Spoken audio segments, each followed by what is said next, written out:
The Zenless zzzero Anniversary spending event is officially returning in version 3.1, and if you're planning to spend at all during the patch, this is definitely something that you'll want to keep an eye on. Not only can you earn a ton of upgrade materials and exclusive anniversary cosmetics from this, but you'll also be able to claim a limited S-rank agent selector and a limited S-rank W engine selector, and yes, the selection here is completely separate from that of the limited selectors that you've probably heard about from my last videos, and so here's everything that you need to know. The way that the event works is pretty simple. Throughout version 3.1, nearly every real money purchase that you make will award commemorative ticket stubs. As you collect more stubs, you'll unlock milestone rewards that can then be claimed directly from the event page. This includes monochrome purchases, the battle pass, internet memberships, and certain paid gift packs. And of course, the biggest milestones are easily the most exciting ones. At 7,000 stubs, you'll receive 4 W engine microcontroller units, which can then be exchanged for 1 limited S-rank W engine. At 10,000 stubs, you'll receive 2 special invitation letters, allowing you to exchange them for 1 limited S-rank agent, and finally reaching 15,000 stubs unlocks the anniversary exclusive cosmetics, including a dynamic name card, menu decorations, an avatar, and other cosmetic rewards. So even if you don't care much about the cosmetics here, the selectors alone are where a majority of the value will come from. Now before I go further, I really want to stress this because I know that spending events can create a bit of FOMO, but to be clear, you don't simply need to spend money because these rewards exist. If you weren't planning on spending to begin with, then nothing has really changed, as the selectors are nice bonuses, but they aren't worth forcing purchases that you otherwise wouldn't have made. On that note, if you participated in last year's anniversary spending event, you'll notice that version 3.1's is almost identical in terms of how it works. You still earn milestone rewards through your purchases, and the biggest rewards are once again the limited agent selector, the limited W engine selector, and a collection of exclusive anniversary cosmetics. The biggest difference here is simply the pool of characters that you can choose from. This year's selectors include limited characters and W engines, making the overall value much higher for players who miss certain banners or simply want to round out their account. So while the event structure itself hasn't really changed, the rewards themselves are arguably even more appealing. So assuming you were already planning to spend, let's actually break down the cheapest way to reach each milestone. Now of course there are a couple different ways to do this, but to get every single reward, or 15,000 stubs, the most efficient route is currently 6 internet memberships, 1 premium battle pass, 1 6,480 monochrome pack, 1 3,280 monochrome pack, 1 1,980 monochrome pack, and then renew 1 more monthly pass before version 3.1 ends. This will bring you to just over 15,000 stubs, and this is enough to claim every reward available from the event. Now, if you don't care about the cosmetics and you only want the agent and W engine selectors though, then you can stop much earlier at 10,000. The current most efficient route for this is 6 internet memberships, 1 premium battle pass, 1 6,480 monochrome pack, the version 3.1 equivalent of last year's special event ticket, and then 1 additional monthly pass before the patch ends. This will put you at just above 10,000 stubs, letting you claim both selectors while also spending significantly less than going all the way to 15,000. Now let's actually move to the characters and what value each has. Starting with Seed. Seed is an electric attack agent who generates steel charge by attacking enemies, and once she accumulates enough steel charge, she can consume this through her held basic, launching a barrage of missiles before crashing into the target for massive electric damage. She also restores energy to a teammate every single second, and her additional ability activates when she has another attack agent on the team, granting both Seed and said teammate 1000 attack and 30 crit damage. On top of this though, Seed's basic attack and ultimate damage are increased by 30%, while these attacks also ignore 25% of the enemy's electric res. Seed's W engine provides a total of 39 crit rate and 25% electric damage bonus, and this also allows her basic and ultimate to ignore 20% of the enemy's defense, giving her a pretty versatile and huge boost to both consistency and her damage. As for her mindscapes, her first upgrade reduces the steel charge cost required to activate and consume her held basic to 100, and she also gains 40 steel charge whenever she enters the battlefield and 20 additional steel charge after using her ultimate, allowing her to use her strongest attack much more frequently. To add to this, her held basic attack gains 30 crit damage, and this of course increases her overall DPS again. As for her best teams, Seed works very well right now alongside Cecilia and Trigger, and this is one of the strongest attack agent teams in the game at the moment, but alternatively you could also use a team like Seed, Cecilia, and Astra Yao as another excellent alternative, trading some of the electric and stun here for a stronger universal set of buffs. Astra Yao is an ether support agent who excels at increasing her team's damage while keeping everyone healthy, and her EX special grants the entire squad 25% crit damage and 20% increased damage. damage. While she's in her singing stage, she can also automatically force a quick assist whenever she has enough energy, and her ultimate also restores a lot of HP to the entire team, triggers up to 2 free quick assists, and provides a massive team-wide attack buff of up to 1200 that scales with her initial attack. Her signature, though not necessarily the best in every single scenario, does provide 30% attack as its main stat, and whenever an ally enters the battlefield through a quick assist, defensive assist, evasive assist, or performs a chain attack, Astra gains 5 energy. On top of this though, whenever she consumes energy, the entire squad deals 20% more damage, and this makes her signature pretty good while also allowing you to reach her attack threshold much easier than some alternatives like something like Kaboom the Cannon. As for her mindscapes, they do provide a solid amount of value. With her M1, enemies hit by Astra will have their all attribute resistance reduced by 6%, stacking up to 3 times for a total of 18% res reduction, and she also starts every battle with an extra 1000 decibels, allowing her to use her ultimate much sooner. Finally, after using her ultimate, Astra also grants the team a one-time invincibility against the next hit, and this gives her team an extra layer of protection during certain fights where you may actually take a lot of damage. As for her best teams, Astra Yao definitely shines alongside a hyper carry sort of lineup, and her strongest lineup at the moment where she isn't just getting carried by a main DPS like Ye Guang or Pyrois is actually alongside Evelynn and Dylan, where she actually does buff both of these characters through frequent quick assists. Now though Pyrois could actually end up using someone like Suna better than Astra, she does also end up being pretty good, especially if you pair her with Norma and Pyrois, combining the offensive buffs with Norma's stun and Pyrois' pretty high damage. Moving past Astra, you could also consider Vivian, who of course is an ether anomaly agent who does apply a decent amount of anomaly herself and also enables disorder. Vivian's signature is also tailor-made for her of course, and it provides anomaly proficiency as its main stat while increasing her anomaly buildup rate by 40% too. On top of this, whenever she applies ether damage, she also gains anomaly proficiency, stacking up to 6 times for a total of 120 extra AP. This allows her to build up anomalies much quicker, of course, while also increasing the damage that they deal at the same time too. As for mindscapes, her first is also pretty decent as a quality of life upgrade, and with it, whenever Vivian consumes 4 guard feathers, she gains 1 additional flight feather, making her rotations much smoother and allowing her to maintain her core mechanics much easier. To add to this though, enemies affected by Vivian's prophecy also take 16% more attribute anomaly damage and disorder damage too, making it a pretty substantial team-wide damage increase for disorder teams as a whole. As for the teams that you'll find Vivian on, and alongside her best team, Vivian pairs best currently with Premia and Yuzuha, and this is again one of the strongest disorder teams in the game at the moment thanks to their anomaly pairings. If you don't have Premia though, she can also be replaced by Miyabi, Arya, or Yanagi, all of whom perform a range between decent and amazingly alongside Vivian and Yuzuha. Now in terms of who you should pick here though, there's no one answer. Each agent on this list has a niche or use case where they're strong, and for instance, Seed is one of the best options in the game for fighting electric bosses or dealing really with any attack related endgame modes where she's at least given some sort of usable buff. Vivian can also be used alongside basically any of the anomaly agents in the game, with even more potential waiting to be found once Remiel is released.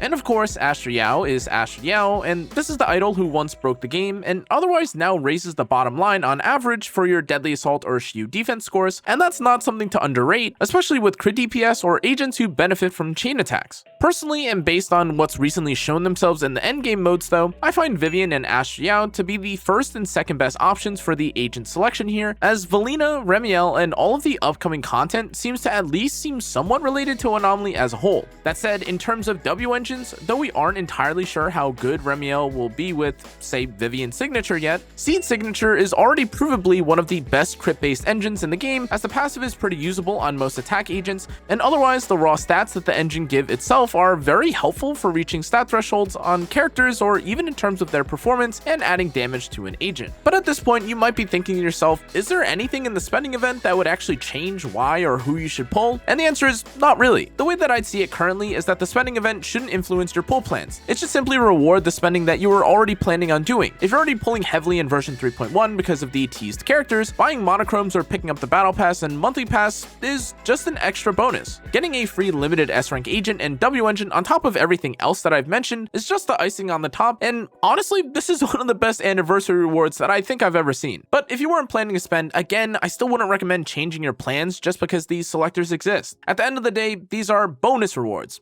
bonus, not mandatory or reasons to spend in the first place. If you were otherwise going to spend in version 3.1, you'll get lots of extra value from it, and otherwise you can skip this event and continue saving for future characters, as there are a lot that they've teased already, including Sunbringer. That's everything you need to know about version 3.1's anniversary spending event, and overall I think it's fine for players who were planning to spend more during the patch, especially with both the limited agent and W engine selectors being available and updated. Just remember, of course, that this event shouldn't dictate your spending, and you should treat it as extra value or something nice that just so happens to be running at the same time. Thanks again for watching though, guys, and I'll see you all next time. Stay safe, stay healthy, good luck with your pulls.